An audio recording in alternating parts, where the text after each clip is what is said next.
All right, welcome. We're talking about the Buffalo Sabres, kind of taking a look at their cap space. I do think this down year, if you want to call it that, I had them projected to be in the playoffs coming into this year. I know some people had them as a fringe playoff team. They weren't really all that close to making the playoffs, and I think that kind of helped it from a general manager standpoint in terms of managing some of these contracts moving forward. We were expecting to see some of these guys maybe break out or continue to build upon their career years they had the previous year. That didn't happen for the most part, aside from maybe a couple outliers. One of them, Casey Middlestat, traded off to Colorado, where he looked good. So let's kind of dive into it. Maybe it might have been last summer. Coming into this offseason for this summer, there were some concerns about cap space, and it looks like that should be fine. One of those cap relievers, again, being the Casey Middlestat trade. You get Bowen Byram in exchange, under contract, a team-friendly contract, in my opinion, for another year this upcoming season. Let's dive into the contracts and the salary cap, though. So Blue, these are forwards. Blue is currently under contract.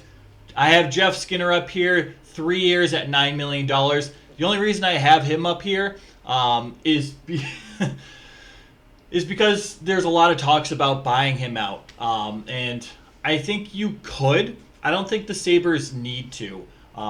You'd be extending that contract from 3 years to 6 years if you buy him out. And in year 3, your buyout penalty would still be over $6 million. I think the other years it's between like $1.5 and $2.5 million, which isn't too bad. But this isn't a team that's really struggling for cap space at this point, right? So, I don't know. He's still, a top 6 forward. You can put him on the first line if you need him to. More of a second line kind of guy at this point. What did he put up last year or this past season for goals? He had 24 goals. Well, kind of a down year, actually. 24 goals, 22 assists for 46 points in 74 games. But we've seen him put up 30 in Buffalo.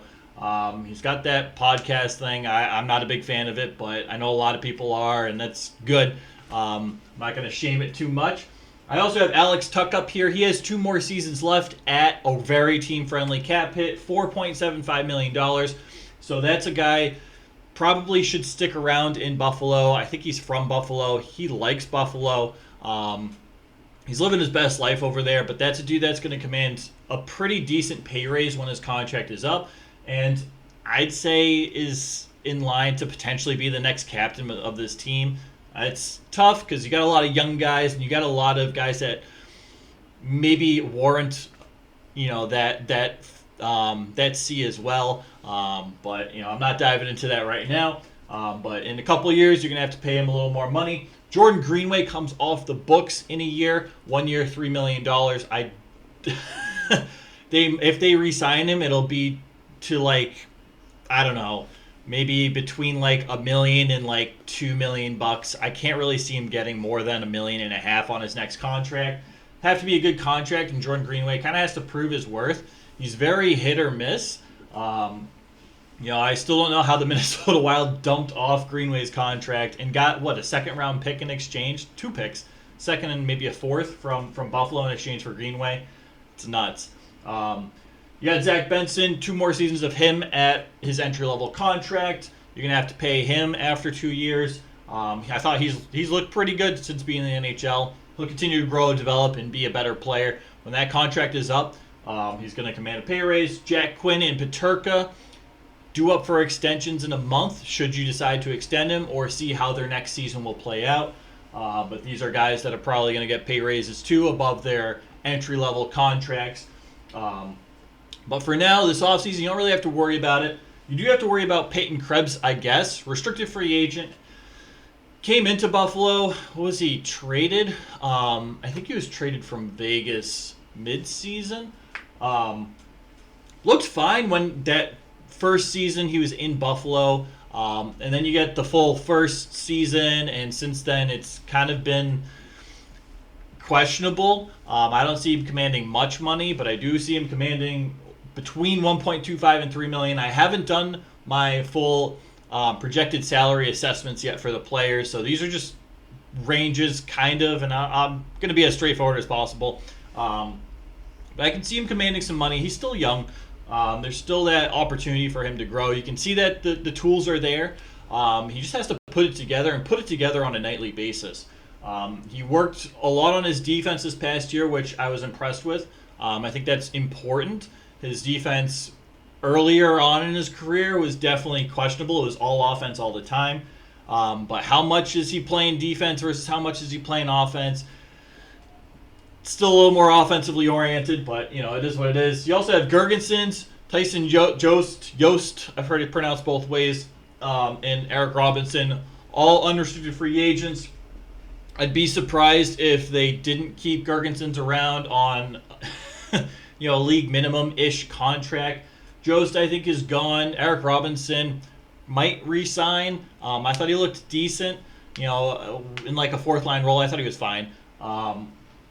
So that's really all you have to worry about for offense. One restricted free agent and 3 guys who don't command a whole lot of money. That's great. We're moving on to defense. You got Bowen Byram, 1 year left at $3.85 million. That kind of correlates with Jordan Greenway. Greenway's gone. You get an extra $3 million to give to Byram. Boom. That's his contract. Maybe a little less, maybe a little more. He came in hot after that trade from Colorado to Buffalo, played well. If he continues that throughout next year, he's going to command some big money, and then it becomes a question of how much money do you want to have tied up in your defense. We see some of the more competitive teams spend a lot of money on defense, but you have Dahlin, you have Owen Power, you'll have Byram. You have Samuelson, but he's not making. He's like a little over $4 million or something. So how many defensive players do you want to give contracts to over $7 million? I don't know. It's a question. Might be worth it. He's probably worth it, but at the same time, there's going to be some roster evaluation that's going to need to happen with this team.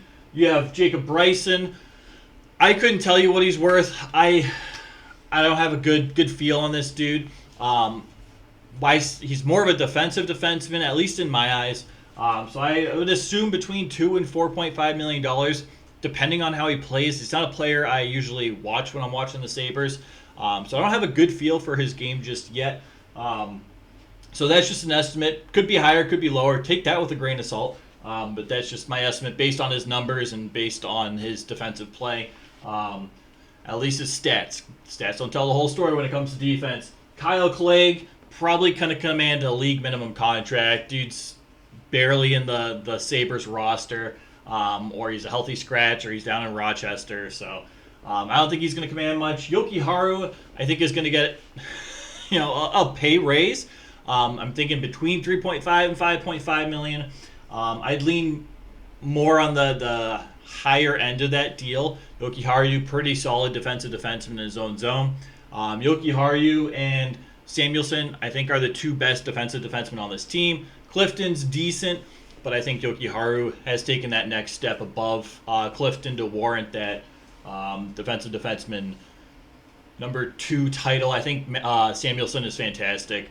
I think that's a steal, a bargain of a contract. He's there for a long time. But I think Yoki Haru, there were some defensive struggles when he first came in, learning the league, and that's fine. I think he's really developed, and he's solid in his own zone. So I got to give him credit there. This could be a guy where you'll look at him like his extension. You're like, oh, didn't expect that to be $6.5 million for 8 years, but it could happen. I don't think that'll happen. This might be a guy that they sign for maybe 5 to 6 years ish, somewhere around that $5 million mark. So that's just my projection. Again, still going to dive into some of these numbers. It's a pretty cursory look. It's still Stanley Cup playoffs are still going on. We're not even at the Stanley Cup just yet, so it's still early. Goaltending, Ukko-Pekka Luukkonen, that breakout season. I would assume they re-sign him as the number 1. He took over the starting role this past year and looked great. A .910 save percentage playing in front of that team, I think, is highly impressive. We saw Linus Ullmark do something similar like that, but a lot of goaltenders that play in Buffalo aren't really up to that caliber. We see, like Linus Ullmark what was he, like a 916 or something in Buffalo? Comes to Boston, has this incredible Vezina caliber season, and has been lights out ever since. He's been a very good goaltender, which kind of shows that the team in front of the goaltenders in Buffalo, not even recently, for quite some time, play questionable defense in front of them. So, got to give Ukko-Pekka some credit here. I think he warrants between $4 and $6 million, somewhat of like a Linus Ullmark-ish deal, maybe for 4 years. I wouldn't be surprised to see like a 4-year deal, maybe 5. Could be on the lower end 3. Depends what the negotiations look like. Goaltenders can kind of be a wild card when it comes to contract extensions, negotiations, and deals. So whatever. Levi, I think, will be the backup. He's under contract for 1 more year. I think he, still needs some NHL experience, but I think he needs the support of his team in front of him to perform well in net. I think Levi is good. I had some questions. He played a couple of games last season after college and looked fine. But a full season at the NHL level, college goaltenders are either usually very good or struggle. And I thought he was going to err maybe a little on the side of struggling a bit, at least for maybe a year or two. And I know his stats say otherwise, and I know some of his games weren't great, but I thought in general, playing behind that defense and playing behind the whole team, I thought he was fine. I do. I think he's an NHL caliber goalie, and I think he's earned that backup job for this year. Eric Comrie, probably gone. Great seasons in Buffalo as a backup to Hellebuck. Could not take over that starting role and he just wasn't all that great in Buffalo. I think he's gone. Looking at the cap space, they currently have $23.2 million. With the restricted free agent signings I have on the board, if you max everybody out, like Krebs gets $3 million, Bryson $4.5 million, Clegg $950,000, Jokiharju $5.5, Pekka $6 million. You have $3.3 million in cap space to fill out the rest of your roster. So I don't know if we're going to see that happen. This is a team that could be very interesting going like this offseason. They could make some moves. They could make some big splashes. I wouldn't be super surprised. We could see some of these younger guys, particularly in offense, maybe be moved. Maybe see a defenseman moved to bring in some other veteran defenseman. Maybe Philip Hronek.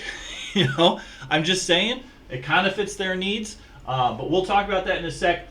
The new high end of the cap space with everybody signed for the lower end. So Bryson signed for 2, Jokiharju 3.5, Krebs 1.5, Pekka Luukkonen 4, Clegg 775, entry level ish deal. That leaves you with $11.8 million, which honestly you can do a lot with. So if they decide to trade a guy like, I don't know, Jacob Bryson, for example, because I don't know. That could free up some space. They could make a trade for a guy like Philip Hronek, or they could sign like a Brady Shea or Brett Pesce to really shore up, especially that like third pairing defense over there. They could kind of use a top 4 defenseman, but you have Samuelsson, you have Jokiharju. Is Jokiharju a top 4 guy? I think you can make the argument he is more aligned with that second line pairing. Then you're giving Samuelsson first line minutes. So there are questions there. You have top 4 defensemen, but not a whole lot of number 1 defensemen. You have Owen Power and Dahlin, but both are a little more offensively oriented. So that's going to kind of leave you a little exposed in the back. So you want to split them up between lines, ideally. So there's questions there. But when I say defense, I'm not just talking about the defensive core. I think there are a lot of solid pieces there. I talk about this a lot, and I talked about this in the Toronto video, and I talk about this when it comes to the Ottawa Senators, is you got to get the team to buy into a team defensive structure. You get the defensive core often exposed or focusing too much on offense, which leaves your goaltender vulnerable to odd man rushes. You got to figure that out. You can't have 4 guys behind the net in the offensive zone. and lose the puck, and then it's coming the other way, and you got like all of a sudden it's a 3-on-1 or maybe like a breakaway or 2-on-0 against your goaltender. It's not putting your goaltender in a good position. That's not playing responsible defense. So as much as I love Don Granato, I think he's a great coach. I think that was one element of his game he failed to recognize. And I think the GM recognizes that with acquisitions he's made, such as Jordan Greenway. Understanding that the defense, there are defensive responsible defensemen. So the addition of Bo and Byram didn't really bite them in the butt, which is great. I thought that was a pretty solid move on their end. But you need buy-in from your forwards to play defense. You have guys like Tuck. You have guys like Greenway somewhat.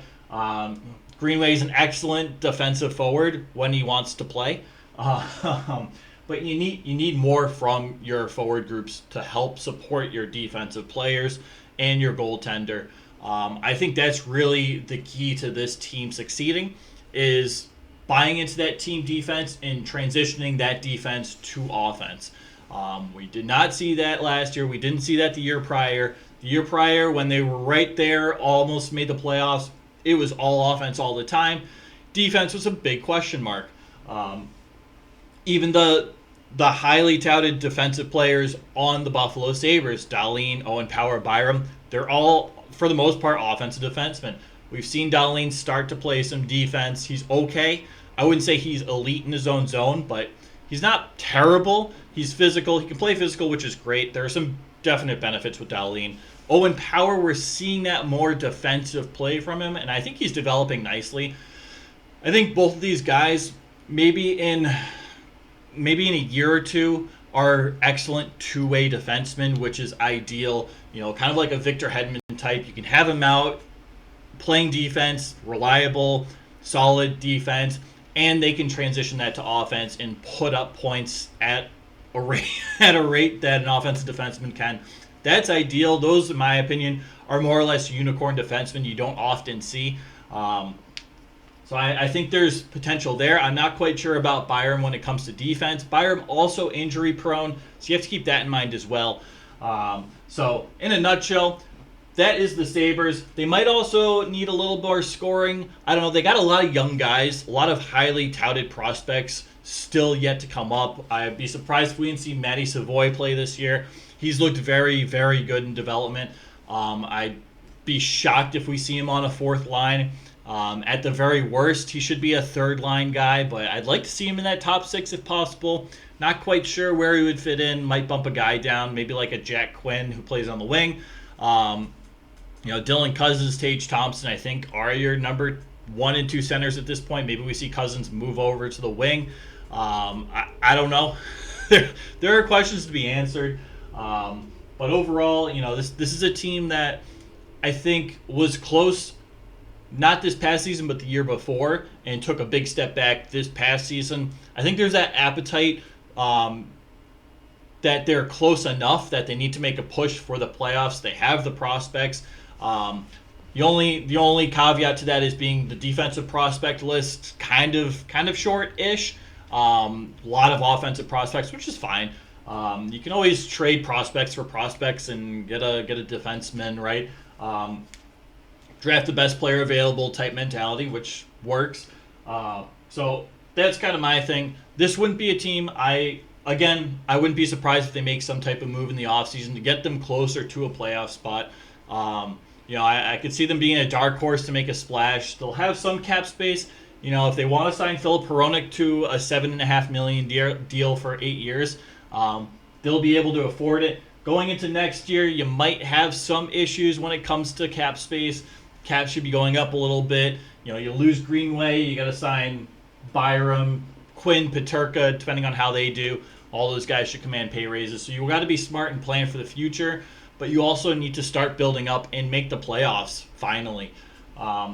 So I know not the most exciting team in terms of talking about, as a perennial non-playoff team. But, got to talk about the Sabres. So that's it. I'm going to do more of these. We'll see what I talk, I don't know what team's next. This is kind of just a spontaneous thing.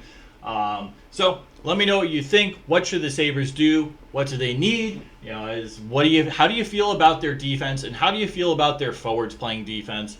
I'll be on the record and I say I look mostly at the top guys in Buffalo because they're still young. I look a lot at Rasmus Dahlin. I watch Owen Power every game he plays. I watched one game with Bowen Byram as a Buffalo Sabre. I thought he looked fine. Yoki Haru I usually watch. I'm always intrigued by Yoki Haru. Ukko-Pekka Luukkonen I think always looks fine. Devin Levi I usually watch. Jack Quinn, I haven't gotten a good feel on Jack Quinn yet. I've watched a couple of games with him. I don't know. I'm still indifferent. It's too early to make an assessment. But there are guys. I really like Samuelson. I like some of their defensive players a lot. And I like some of their offensive players a lot. You just need to kind of mesh those two together a bit, in my opinion. I'm not a hockey coach. I'm not a hockey GM. I'm just some dude on the internet talking about the Buffalo Sabres. So that's all I got. I appreciate you. Take care, right?